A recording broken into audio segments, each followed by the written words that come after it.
ఈ కేసులో పోలీసుల తీరుపై బాధితురాలు ఆమె బంధువులు మండిపడుతున్నారు. తమకు న్యాయం చేయాలని కోరుతున్నారు. బాధితురాలు ఇంటి దగ్గర మా కరెస్పాండెంట్ శివశంకర్ ఉన్నారు, అడిగి తెలుసుకుందాం. శివ చెప్పండి, బాధితురాలి తల్లి ఏం చెప్తోంది, బంధువులు ఏమంటున్నారు, అసలు ఏం జరిగిందని చెప్తున్నారు? పోలీసులు ఇద్దరి మీద కాకుండా ఒక్కరి మీదే ఎఫ్ఐఆర్ చేసినట్టుగా కూడా వార్తలు వస్తున్నాయి. వాళ్ళ వర్షన్ ఏంటి? మీరు వారితో మాట్లాడడం జరిగిందా? హరి, ఖచ్చితంగా ఏపీ సాంఘిక సంక్షేమ శాఖ మంత్రి రావెల కిషోర్బాబు తనయుడు రావెల సుశీల్ కుమార్ ఒక మహిళపై అసభ్యంగా ప్రవర్తించి 2 రోజులు అవుతున్న పోలీసులు ఇప్పటి వరకు ఎటువంటి చర్యలు తీసుకోకపోవడాన్ని బాధిత మహిళ మరియు కుటుంబ సభ్యులు తీవ్ర ఆగ్రహం వ్యక్తం చేస్తున్నారు. ప్రస్తుతం బాధిత మహిళ ఇంటి దగ్గర ఉన్నాము. ఆమె కంప్లైంట్ ఫైల్ చేసినది కూడా పట్టుకొని ఉంది. తను ప్రజెంట్ గురువారం నాడు సాయంకాలం 4 గంటల సమయంలో స్కూల్ నుంచి వస్తున్న సమయంలో ఒక నెంబర్ ప్లేట్ లేని వెహికల్లో ఉన్నటువంటి అప్పారావు మరియు సుశీల్ కుమార్ ఇద్దరు డ్రింక్ చేసి ఉన్నారు. ఆ సమయంలో ఇంటికి రోడ్ నెంబర్ 13లో ఉన్నటువంటి అంబేద్కర్ నగర్కు వస్తున్న సమయంలో రావెల సుశీల్ కుమార్ డ్రైవింగ్ సీట్లో ఉన్నాడు. తనే చేయి పట్టుకొని అసభ్యంగా ప్రవర్తించాడని బాధిత మహిళ అంటుంది. ఆ రోజు ఏం జరిగింది ఎగ్జాక్ట్లీగా ఆమెని అడిగి తెలుసుకున్నాం. అమ్మ చెప్పండి, మీరు స్కూల్ నుంచి వస్తున్న సమయంలో వెహికల్లో ఎలా జరిగింది సీన్ అన్నది ఒకసారి చెప్పండి. मैं 4 बजे स्कूल ख़त्म हो गया था. स्कूल से ऐसा आ रहे तो पीछे वाइट कार फॉलो कर रहे थे. उसके बाद साइड में आके कार रोक के आओ हमारे कार में बैठो बोले. उसके बाद सीधा जाओ बोलने के बाद फिर आगे थोड़ी देर आगे जाके फिर कार रोके. जो ड्राइवर था उसके हाथ पे कार्टून था, ब्लैक कलर की टी शर्ट थी, ड्रिंक करे हुए थे दोनों, स्मेल आ रही थी. ज़बरदस्ती हाथ पकड़ के खींच के बिठा रहे थे कार में. वहाँ से भाग के आ गई मैं. తర్వాత అంటే మీరు పట్టుకోవడం జరిగింది, అంటే మీరు రిటర్న్ వచ్చినప్పుడు మీకు ఎవరు ఎదురయ్యారు, ఎలా చెప్పారు దానికి సంబంధించి? हमारे हस्बैंड मिले हम को. उसके बोले ऐसा छेड़ रहे थे, ऐसा ज़बरदस्ती हाथ पकड़ के कार में बिठा रहे थे, किडनैप भी कर रहे थे उन लोग. तो हस्बैंड को आके बोलने के बाद कौन है बोल के जाके देख के आने के बाद फिर मेरे को लेके गए यहाँ से. लेके जाने के बाद यही है कार, और 2 जने वहीं खड़े हुए थे, हाथ में कुत्ता भी था उनके. 2 जने वहीं खड़े हुए थे. तो हाथ बताए तो सब पब्लिक मिलके मारे उन लोगों को, 2 जनों को.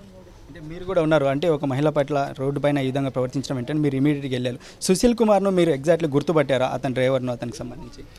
మేమైతే అక్కడ చూసిన తర్వాత గొడవ జరిగిన తర్వాత వాళ్ళు వెళ్ళిపోయిన తర్వాత మళ్ళీ ఆయన 5 మందికి మళ్ళీ తీసుకువచ్చిండు.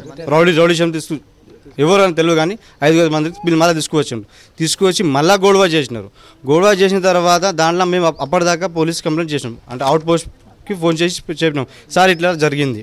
ఇట్లా జరిగిన తర్వాత అక్కడ నుంచి హనుమంతరావు కానిస్టేబుల్ వచ్చిండ్రు, ఇద్దరు కలిసి వచ్చిన తర్వాత ఆయన చూసినారు. అక్కడ ఆయన కూడా అంటే తిట్టులు నడిచిన తర్వాత ఆయన ఏం చేసినారంటే వాళ్ళ ఉన్నారు. శివ ఒక్కసారి అడగండి, బాధితురాలను ఒకసారి అడగండి. మొత్తం వివరిస్తున్నారు.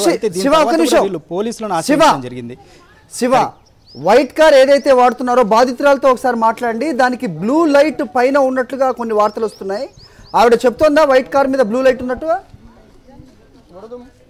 ఖచ్చితంగా, అంటే ఆ నెంబర్ ప్లేట్ లేని వైట్ కార్కు బ్లూ లైట్ ఉంది. అదేవిధంగా ఎమ్మెల్యే అనే స్టిక్కర్ కూడా ఉంది. దాన్ని బట్టే వీళ్ళు ఒక ప్రముఖ ఎమ్మెల్యేకి సంబంధించినటువంటి కార్ అని తెలిసినట్టుంది. అయితే ఆ సమయంలో ఆ డ్రైవర్ సీట్లో ఉన్నటువంటి వ్యక్తిని కూడా తర్వాత మేము మీడియా వాళ్ళు చూపించిన పిక్స్ తర్వాతనే వీళ్ళు గుర్తుపట్టడం జరిగింది. అంటే ఆ సమయంలో అంటే బండి మీద ఏమేమి ఉందమ్మా, అంటే దానికి సంబంధించి? బ్లూ కలర్ లైట్, ఎమ్మెల్యే అని స్టిక్కర్ ఉండే, వైట్ కలర్ ఉండే అది కార్, ఈ కార్ ఉండేది. మీరు ఆ సమయంలో ఫోటోలు తీసారా అతనికి సంబంధించినవన్నీ మొత్తము? బండి మీద తీసినాం. ఇంకోటి దాంట్లో ఈ బండి తీసుకొని పారిపోతుంటే బ్లాక్ గ్లాస్ ఉన్నది. బ్లాక్ గ్లాస్ ఉంటే ఆయన ఫేస్ ఏం కనిపించలేదు.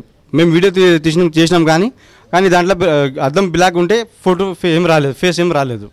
తర్వాత మాకు TV9 వల్ల వాళ్ళు మాకు ఫోటో చూపెట్టినారు. వీళ్ళే అంటే ఇదే అని చెప్పినాం. మేము చెప్పిన తర్వాత మాకు ఒక్కటే, సార్ మాకు న్యాయం కావాలా. అది మినిస్టర్ కూడా ఇమీడియట్గా వెళ్ళిన వెంటనే అసలు పోలీసులు ఒకరి పేరు చూపించారు. ఏమన్నారు అసలు పోలీసు వాళ్ళు చెప్పినారు, ఆయనకి పారిపోతే ఒక వెహికల్ వచ్చింది. మళ్ళీ వెహికల్ వచ్చిన తర్వాత ఆయనకి చెప్తూ మన హనుమంతరావు హిస్ట్ కానిస్టేబుల్ పోయే దాంట్లో బండిలో కూర్చోబెట్టినారు. ఎక్కడ తీసుకోపోతున్నాం సార్ అంటే పోలీస్ స్టేషన్ తీసుకోపోతామని చెప్పిండ్రు. కానీ ఆయన పోలీస్ స్టేషన్ తీసుకోపోలేదు. అక్కడ పోలీస్ మళ్ళీ మేము కూడా పోయినాం. ఒక వ్యక్తికి ఆయన పేరుంది అప్పారావుకి పట్టుకు తీసుకుపోయినాం. కార్ కూడా తీసుకుపోయినాం పోలీస్ స్టేషన్కి. తీసుకుపోయిన తర్వాత హనుమంతరావుకి అరెస్ట్ చేసినారు. తీసుకుపోయిన తలకాయ మీద దెబ్బ తాగింది. అయితే ఆయనకి హాస్పిటల్ తీసుకుపోయినారు. తీసుకుపోతే దాని తర్వాత ఈమె సుశీల్ సార్కి అక్కడే పోలీస్ స్టేషన్ తీసుకుపోలేందుకు హనుమంతరావు మాకు చెప్పినారు పోలీస్ స్టేషన్ తీసుకుపోతానని, కానీ ఎక్కడ తీసుకోపోలేదు ఆయన. మీ దగ్గర నుంచి సుశీల్ కుమార్ను పోలీసులు తీసుకెళ్లారు, కానీ పోలీస్ స్టేషన్ మాత్రం తీసుకెళ్లలేదు. తర్వాత మీరు పై అధికారులను సీఎన్ కానీ ఎవరైనా అడగడం జరిగిందా, ఎందుకు మేము రెడ్ హ్యాండెడ్గా పట్టుకొని అతను మీకు అప్పగిస్తే అతను ఎందుకు వదిలేశారు, ఎందుకు అతనిపైన చర్య తీసుకోలేదని మీరు అడగలేదా?